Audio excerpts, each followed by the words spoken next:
राजस्थान में विधानसभा की चुनाव की सरगर्मियां तेज हो गई है। उन्हीं सरगर्मियों के बीच में लोकसभा पर्यवेक्षक प्रभुजी टोकिया राजसमंद के कुंभलगढ़ विधानसभा के आमेट ब्लॉक में आज कार्यकर्ताओं की फीडबैक ले रहे हैं कि वो देख रहे हैं कि यहाँ पे कांग्रेस में क्या कमी है, उसको पूरा करेंगे।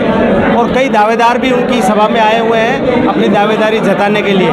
उन्हीं में से एक है योगेंद्र सिंह जी परमार। उनसे बात करेंगे कि क्या वो कुंभलगढ़ में अगर उनको टिकट मिलता है तो उनकी पहली प्राथमिकता क्या होगी। मेरी पहली प्राथमिकता सबसे पहले विकास की होगी। जो पिछले 10 साल से पिछड़ी हुई विधानसभा है, 10 साल में सुरेंद्र सिंह जी राठौड़ विधायक हैं, उस चक्कर में 50 साल पीछे सरक गई है ये विधानसभा। चाहे शिक्षा हो, चाहे स्वास्थ्य हो, चाहे सड़कें हो, पानी हो, बिजली हो, कोई भी मुद्दा यहाँ पर विकास के तौर पे आगे नहीं आया। सबसे पहली प्राथमिकता यही रहेगी कि जो आम जन की सुविधा है उसको पूरी की जाए।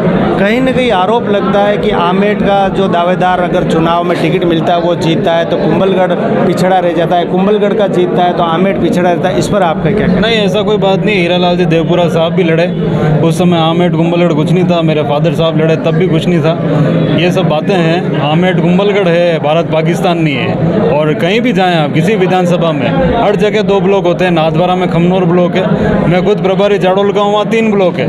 हमारे यहाँ खाली 40 किलोमीटर की दूरी है।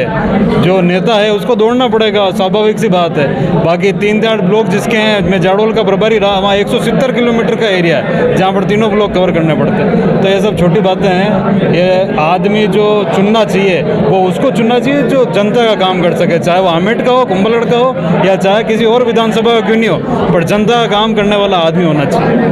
कुंभलगढ़ एक हेरिटेज किला है, उसको कहीं ना कहीं देखते हुए उसका जैसा विकास होना चाहिए वैसा विकास नहीं हुआ है। उसकी सड़कें टूटी हुई है, कोई भी पर्यटन आता है तो उनको असुविधाओं का सामना करना पड़ता है। उसके लिए आप क्या करेंगे?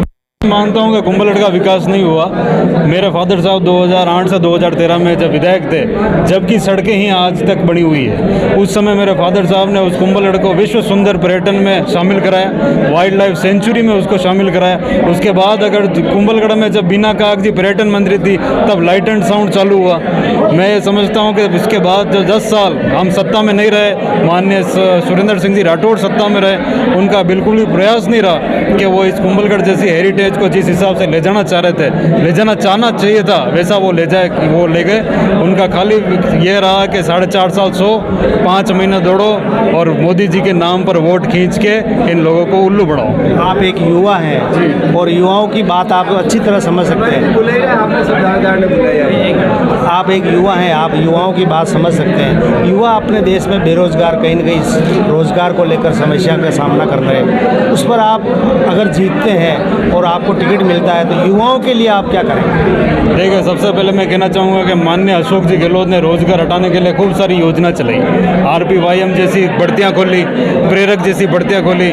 उनको भी बीजेपी के लोग नहीं चाहते कि उनको कोई सुविधा मिले, उनको आमदनी मिले, तो उन्होंने स्टे लिया है। अगर मेरे को मौका मिलता है तो मैं यहाँ कॉलेज का विकास करूँगा, रोजगार के तौर पर कॉलेज, IT, यहाँ पर व्यवसाय कैसे सुदृढ़ हो सके उस पर हम प्रयास करेंगे, जिससे आदमी, हमारा लोकल लड़का यहाँ पर रोजगार प्राप्त कर सके।